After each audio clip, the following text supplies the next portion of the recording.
The footage came from a small apartment complex just outside of Portland, Oregon. A security guard named Anthony had been working the night shift there for over 6 years. It wasn't a particularly dangerous neighborhood, but the complex had a reputation for weird complaints tenants, reporting footsteps when no one was there, knocks at doors with nobody outside, lights flickering for no electrical reason. Anthony always chalked it up to old wiring and tenants with overactive imaginations, until one night when he reviewed the hallway camera on the 3rd floor. The hallway was supposed to be empty. No one had reported any movement, and there were no residents scheduled to move in or out. But around 2:43 a.m., the motion alert triggered. Curious, Anthony rewound the footage from earlier in the night. That's when he saw her, a woman in a long white hospital gown, walking barefoot slowly down the center of the hallway. Her hair was long and tangled, and her arms hung unnaturally stiff by her sides. She didn't look at the doors, didn't check a room number, just walked. And the strangest part? She never triggered the motion sensor when she entered the hallway, only when she passed directly under the camera. Anthony paused the footage and leaned closer. Something about her face looked wrong, blurred, like the camera couldn't focus on it. The building didn't have any tenants matching her description. He checked the guest logs, no visitors, no ambulance calls, nothing. He rewound further. She hadn't come from the stairs. She hadn't come from any door. She had simply appeared. Anthony couldn't shake the unease that settled in his gut after watching the footage. He stared at the frame, frozen on the moment the woman passed beneath the camera, her face still smeared into unrecognizable static. His hands hovered over the keyboard before he clicked to continue the feed. The woman walked past the last apartment door at the far end of the Halunit 3 fanned, then just disappeared. No door opened, no exit, no jump in the footage. She was there 1 second, and gone the next. Anthony rewound again, frame by frame. Walk, blur, gone. There was no logical explanation for it. And then he noticed something else. About 2 minutes after she vanished, the motion alert went off again, but this time there was nothing on camera. Just the hallway, empty and still. Except, the lights began to dim slightly, not all at once, but one by one, like a slow pulse. The hallway grew darker by degrees, and with it, an almost imperceptible shadow crept along the floor, not cast by anything visible, just sliding like mist across the tiles. Anthony felt a chill run through him. He switched feeds to check other camera stairwells, lobby, even outside, but none of them showed any sign of the woman entering or leaving the building. She had only ever existed in that one stretch of hallway. And then, as he watched the live feed, his screen glitched for just a fraction of a second. The same hallway, but now, standing motionless under the camera, was the woman. Her face now turned directly upward, as if looking through the lens at Anthony himself. The moment passed, and the feed returned to normal. No one was there anymore, but he could still feel her eyes on him. His radio crackled to life dispatch, asking if he was okay, because apparently, for the last 3 minutes, he hadn't been responding. And during that time, according to the logs, all cameras on the 3rd floor had gone black. Anthony's heart was hammering now, his eyes glued to the feed like he was watching a live execution unfold. The hallway was empty, again completely still, but the silence carried weight, as if the air itself had thickened around the screen. He reached for the intercom system, desperate to speak to someone, any but the microphone gave only sharp static. Then came a new ping. Motion detected.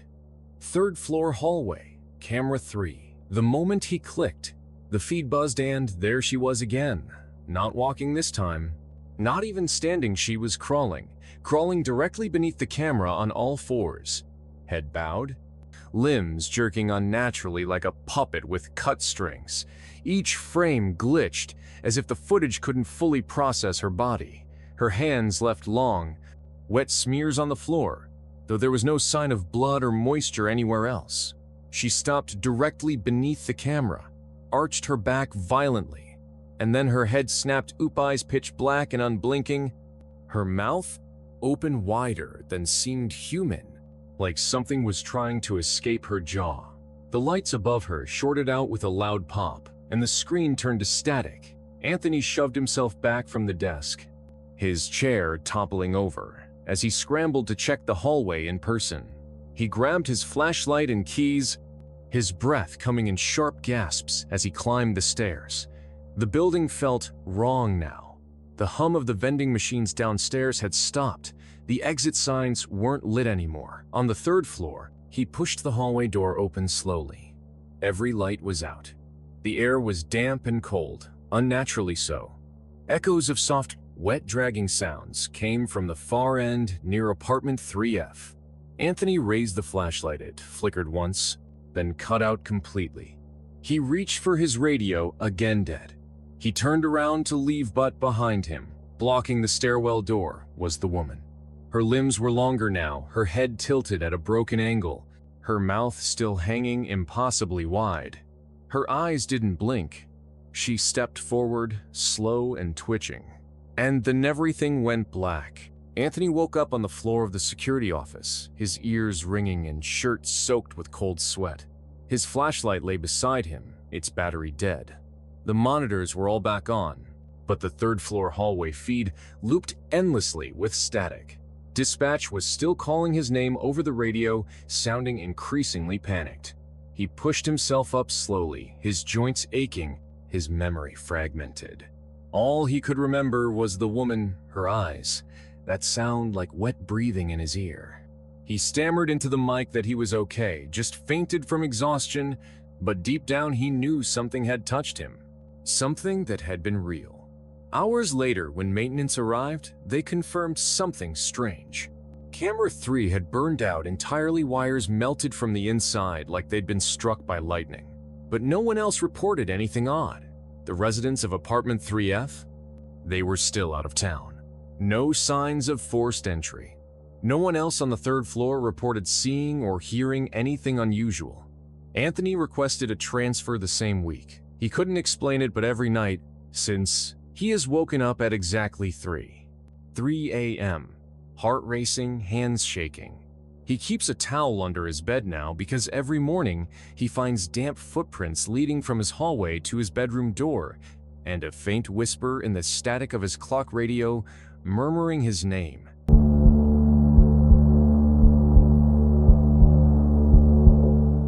It started when Ethan, a night shift janitor at a suburban grocery store, noticed that food was disappearing.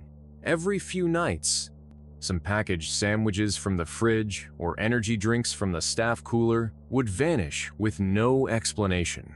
At first, he thought it was one of the other employees sneaking food without clocking in, but the security footage showed no one entering or leaving during the missing times. The store had only 3 cameras in the back hallways, all of them old and grainy. Ethan was mostly alone during his 10 p.m. to 6 a.m. shift, and the flickering fluorescent lights often played tricks on his eyes. One night, out of growing curiosity, he decided to bring in his own mini-camera, small motion-activated device. He placed above the break room ceiling tile where he thought the food might be disappearing to. He didn't expect anything to happen, but when he reviewed the footage the next morning, his stomach dropped.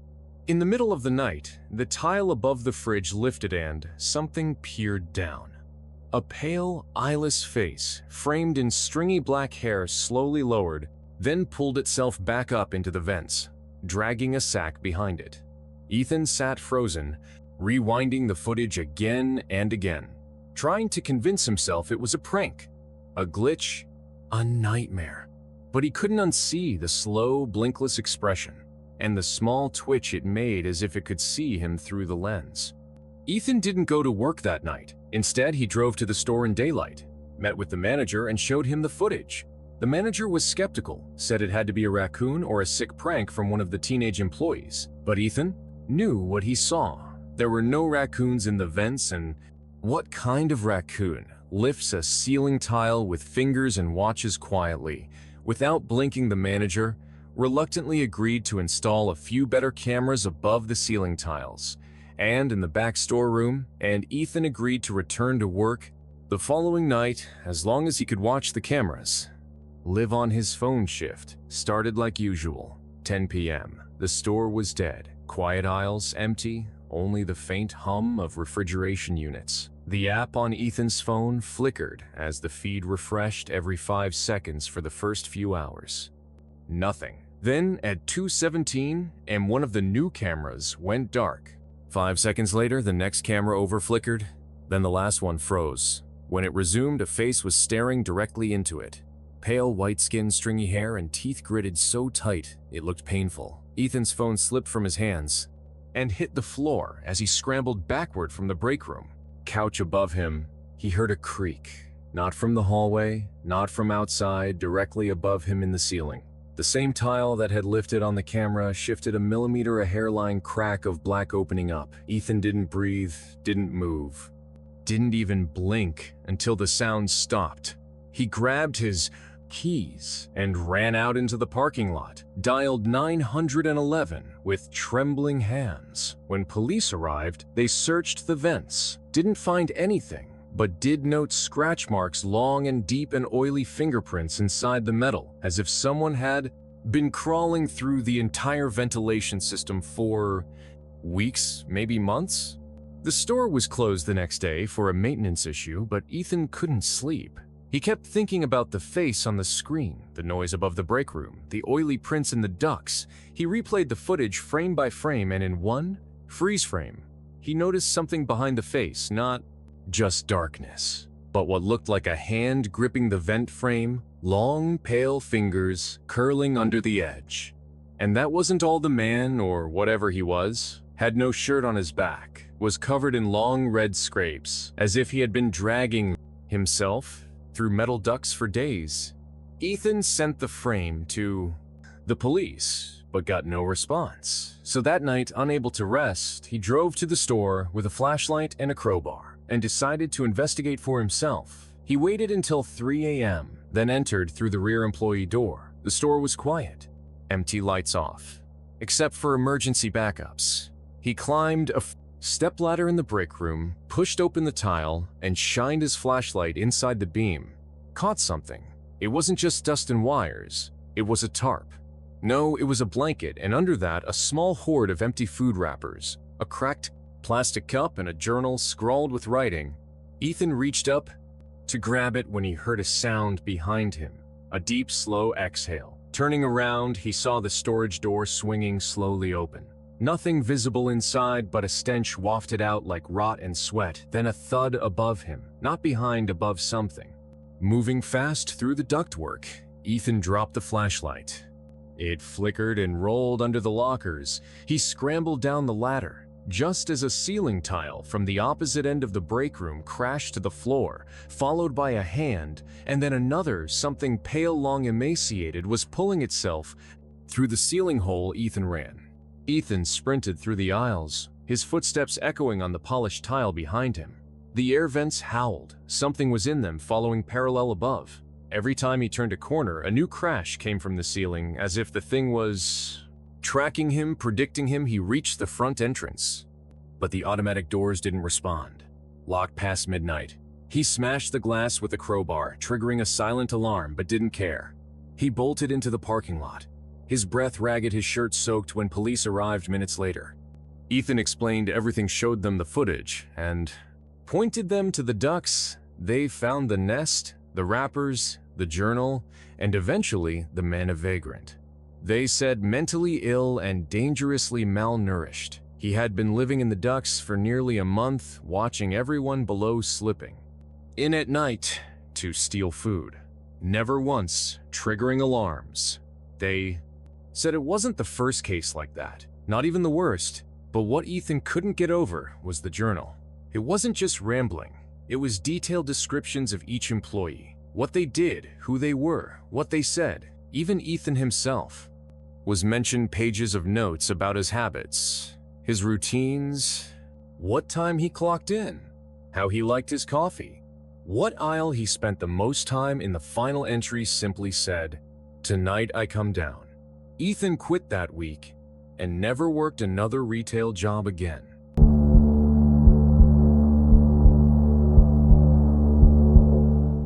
It started as a normal Friday night for me, and my fiancée Emily. We had just moved into our new home, a small rental on the edge of town. Not quite rural, but far enough from the city that nights felt eerily quiet. The kind of quiet where you could hear your own breathing in the hallways. We were still unpacking boxes, so dinner was frozen pizza and wine eaten cross-legged on the living room floor. Our dog Moose, a lab mix, kept pacing near the back door, whining like he wanted out. But when we opened the sliding door to the backyard, wouldn't budge. Just stared into the darkness, hackles raised, ears twitching. We laughed it off. Maybe a raccoon, we figured. Or he was still adjusting to the new place after dinner. Emily went to shower while I took Moose for a quick walk around the backyard. He stayed close, unusually close, and kept looking toward the trees that lined our fence when we came back. Inside, I checked the security system. The landlord had left behind a few basic cameras, one aimed at the driveway, another at the backyard, and one covering the side gate. I noticed one more camera I hadn't seen before tucked beneath the kitchen cabinet, pointing directly at the small pet door built into the back entrance. I assumed it was to monitor pets coming and going. Seemed weird. But I didn't think much of it until I looked closer and saw something strange on the playback from earlier that afternoon. Not a raccoon, not a cat, but a human face. A man's face crouched, low, peeking into the dog door, staring into the house for a full 5 minutes, unmoving. His head slowly tilted sideways, as if listening to something inside. Then he vanished. I stared at the screen for a long time, trying to make sense of what I was looking at. The footage was grainy, but clear enough to see the shape of the man's face, hollow eyes pressed against the rubber flap of the dog door, lips slightly parted like he was breathing through his mouth or whispering. I scrubbed through the timeline and saw him again earlier in the day, just for a second, peeking in and then disappearing. I didn't say anything to Emily at first. I didn't want to freak her out, especially since we were still settling in. But when I couldn't sleep that night, I checked the live feed again. It was just after 3 a.m., and there he was again, crouched at the same spot, face right up to the dog door. This time he didn't just stare, he pressed his hand against the flap like he was testing how much noise it made. Then he reached his arm through up to the elbow. I nearly dropped my phone. I ran to the kitchen, turned on the lights, and yanked open the back door, but he was gone. Moose barked like mad, pacing the house. Emily came out in a panic, asking what happened. I showed her the footage. She didn't speak for a minute, then said we needed to call the police. The officer who showed up looked half asleep, took one look at the footage, and said it was probably a prank, maybe a homeless guy. We should get the dog doors sealed and keep the cameras running that night. Emily barely slept, and neither did I. I stayed on the couch, clutching a baseball bat. Moose curled at my feet, every creak in the house made my skin crawl. 2 nights later, it escalated. We had moved a dresser in front of the dog door and wedged a chair under the doorknob, just in case Emily insisted on setting up another camera facing the inside of the kitchen for added coverage. I thought it was over, that maybe the guy had moved on or got scared off by the police, but at 2:43 a.m., the motion alert pinged my phone. I opened the feed and froze. The camera in the kitchen was shaking like something had bumped it. Then I saw it. The dog door flap was swinging slightly back and forth. The dresser had been nudged, just enough for the flap to open. Moose was growling low in the hallway, fur standing on end. I stood up and started walking slowly to the kitchen, holding the bat again, heart pounding. Emily whispered at me from the top of the stairs, "Don't go in there," but I had to see for myself. I turned the corner and saw him fully inside, crouched low, his body pressed flat against the kitchen tiles like a shadow. His head snapped toward me too fast. Eyes, wild lips trembling. I screamed louder than I ever had and swung the bat. He ducked, scuttled backwards like an insect, and disappeared out the same dog door. I don't know how he fit through it, but he did, his limbs contorting in ways that didn't make sense. When the police arrived, he was gone again, and this time they looked at me like I was crazy. Said there were no footprints, no forced entry, no sign. Anyone had been there, I showed them the footage, but even then they seemed skeptical. They said it looked staged. Said the guy might be someone I knew just playing a joke, but I knew better. Emily was shaking the entire time, and Moose wouldn't stop barking toward the door long after everyone had left. We moved out the next morning, packed everything we could fit into the truck, and left without looking back. I never went back to that house, not even once. Emily and I split up. Not long after, not because of what happened, but because we couldn't sleep anymore. Not without waking up, thinking we heard scratching or the flap of something soft hitting the door. The worst part is that months later, after I had tried to put it behind me, I got another notification from the camera system. I had never disabled the old ones still running on. Battery. The alert showed motion in the kitchen. I opened it, dreading what I might see, but it was just darkness. And then the flap opened again slowly. This time no one entered, no face appeared, but a hand reached in, a dirty, pale hand with a silver ring on the middle finger and long, cracked fingernails. It tapped on the inside of the flap 4 times, then pulled back out. I called the police again, and they confirmed no one was living there anymore. No new tenants had moved in. It was supposed to be empty, but I knew better. He never left, and if he did, he found another home.